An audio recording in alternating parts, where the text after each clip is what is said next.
Clearly, Resident Evil is no stranger to regular humans becoming abominations, thanks to the many different viruses and parasites of the franchise. However, in most cases, the player usually controls a protagonist that has no abilities other than being resourceful in a fight. That's because the characters with powers thanks to the viruses and parasites of the franchise usually are the bad guys.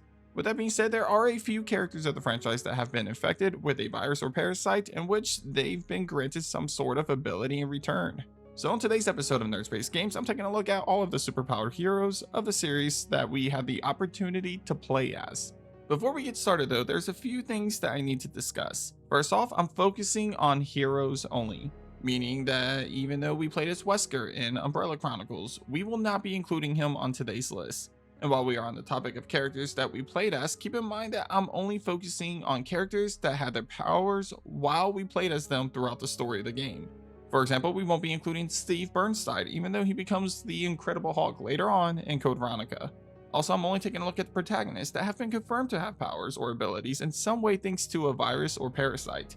So, even though Chris Redfield can punch a fucking boulder, and even though Joe Baker seems to be superhuman, neither one of them are confirmed to officially have powers, and therefore they will not be included on today's list.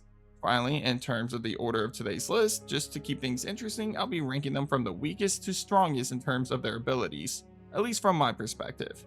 Anyway, my name is Ruben with Nerd Space Games, and this is 7 Resident Evil protagonists that actually have superpowers. Let's get it. Number 7, Natalia Korda, Resident Evil Revelations 2. Natalia is a victim of the Terra Grigia attack that took place in the first Revelations game. It was during that event that Natalia lost her parents and she was taken in by Neil Fisher, the leader of TerraSafe during the events of Revelations 2. After losing her parents, Natalia's trauma left her with the inability to feel any fear. For that reason, she became the prime candidate for T-Phobos, the virus that Alex Wesker created in order to become a god. The combination of T-Phobos and elite consciousness with Alex Wesker gave Natalia abilities throughout her time with Barry on the island. While most of her abilities were not shown off and we are not fully aware of the extent of her powers, we do know she's at least able to see the aura of infected monsters thanks to her enhanced senses. Thanks to the post-credit scene at the end of the game, it appears that Wesker has a little more influence on Natalia's consciousness, which could lead to other abilities and powers manifesting in the near future. Well, that's if Capcom ever decides to revisit this cliffhanger. Number 6, Jill Valentine, post-Resident Evil 3 Nemesis. While the entire core 4 of Resident Evil have been infected with a virus or parasite at some point, as of now it seems that only Jill has been confirmed to have some sort of ability and side effect from her time being infected. According to details revealed in the newest CGI animated movie, Death Island, apparently when Jill was infected by the T-Virus, courtesy of Nemesis, she received an ability that slows down her aging. What's really weird about this is that the entire core 4 of Resident Evil have been infected by something at some point. Leon by Las Plagas, Claire by T-Phobos, and Chris along with Leon and Claire again were infected by a T-Virus strand in Death Island. Yet only Jill has been confirmed to have her aging slowed down. Regardless, as explained in Death Island, Jill hasn't aged since her time in Raccoon City. Therefore, every time we've played as Jill since RE3, she's had these abilities. Sure, they aren't as flashy as the rest of the powers on this list, and her ability doesn't actually change the gameplay at all, but it's still a power technically speaking, which is why she's on today's list. Number 5, Jake Muller, Resident Evil 6. While this character may be the first to appear on today's list from RE6, I can promise you that he won't be the last. For some reason, RE6 decided to give a ton of playable characters their own abilities. Capcom was like, you get a power, and you get a power, and you get a power. Still, Jake Muller, despite me not really liking the gameplay side of things with his campaign, was a very interesting character to be included in this game. That's because Jake Muller is in fact Albert Wesker's son. When did Wesker have time to have a son? Who knows? But he did, and because of that, we got Jake Muller in Resident Evil 6. Now, being that he is the son of Albert Wesker, of course he received some of the superior genes of Wesker that gave him superhuman abilities. Although despite sharing the same blood as Wesker, his abilities were a sample of the extent of Wesker's powers. Still, courtesy of Wesker's blood, Jake had healing abilities while also having low levels of superhuman strength, speed, and agility. On top of this, prior to the events of RE6, Jake Muller infected himself with a C virus. More than likely, thanks to the antibodies of his father's blood, Jake was immune to the virus. Therefore, he didn't change like the rest of the mercenaries around him did. It's unknown if the C virus enhanced or increased any of Jake's abilities, but the fact remains that he's basically a super soldier. Number 4. Sherry Birkin, Resident Evil 6. Like Jill Valentine, Sherry Birkin was infected with the virus during her time in Raccoon City. However, unlike Jill, Sherry was infected with the G virus, courtesy of her father, William Birkin. On top of that, thanks to Sherry being William's daughter and sharing the same DNA, Sherry became a suitable host for the G virus, and she was able to bond with it successfully, unlike Ben and Chief Irons. Thankfully, Claire was able to find the antidote and save Sherry before she became the monster that her father was. However, she didn't escape some of the side effects of being infected with the G virus. In her case, Sherry received healing abilities that could heal even the most fatal wounds. Sure, the healing effect isn't as quick as other infected individuals of the franchise, but the fact that she can heal from fatal wounds proves that she is basically on the border of immortality. It's possible that Sherry could have other abilities as well, but from what she told Jake, it appears that the only side effect of the G virus that she had was her healing abilities. Also, side note, with how impressed and shocked Jake was with Sherry's healing abilities, it's fair to assume that her powers in terms of healing far outweighs his own healing abilities that he has. Number 3. Ethan Winters, Resident Evil 7 and Resident Evil Village. Like many of the characters on today's list, Ethan Winters is a character that we don't 100% know the true extent of his abilities, thanks to him never fully understanding what he is until he's close to death. Obviously, spoiler warning for a game that's about 2 years old, but Ethan technically died at the start of RE7.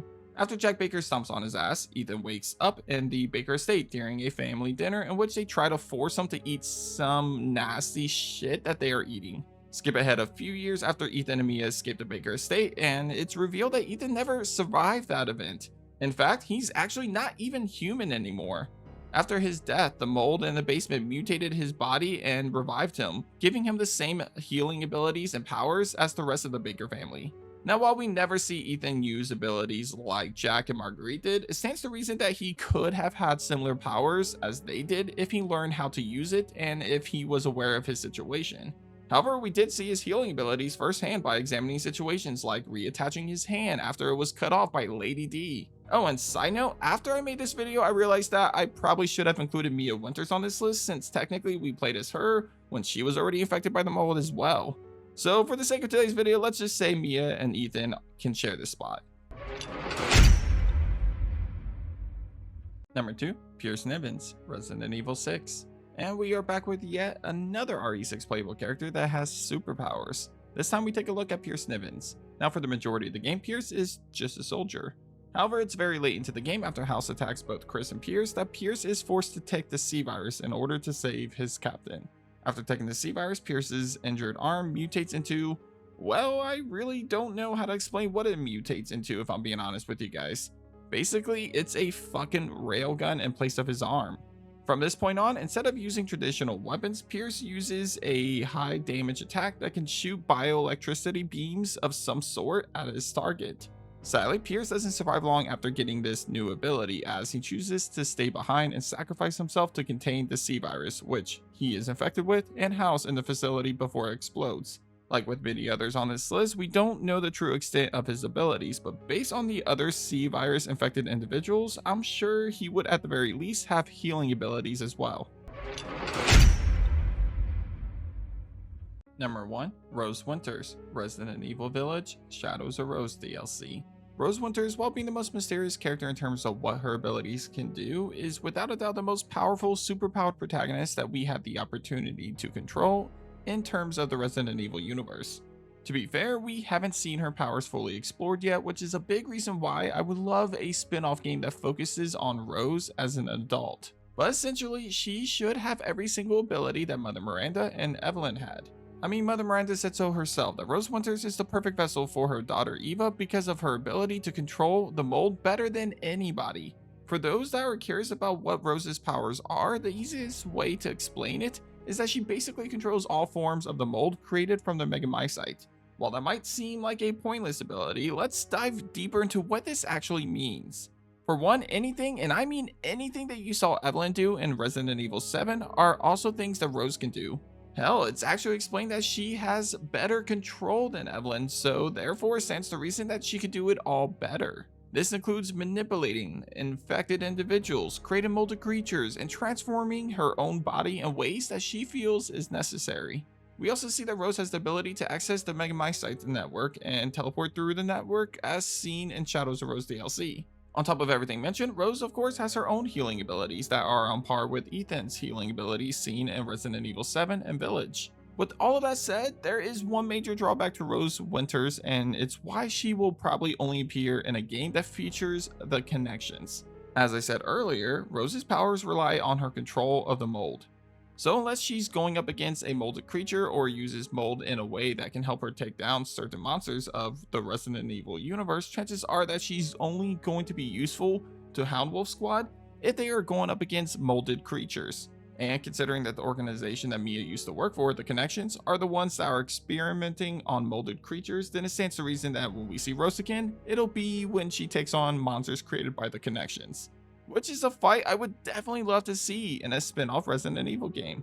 But that's it for this episode of Nerdspace Games. Hit up the comments and let me know what you think of my list. Which superhuman or superpowered protagonist is your personal favorite of the franchise? Also let me know down below if I miss any heroes with abilities of Resident Evil.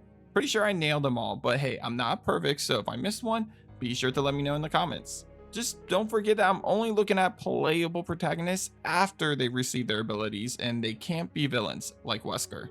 Anyway, if you haven't already, be sure to subscribe to my channel for more survival horror content. Also, leave a like on today's video if you enjoyed today's topic. But thanks for watching, and as always, I'll catch you guys on the next episode of Nerdspace Games.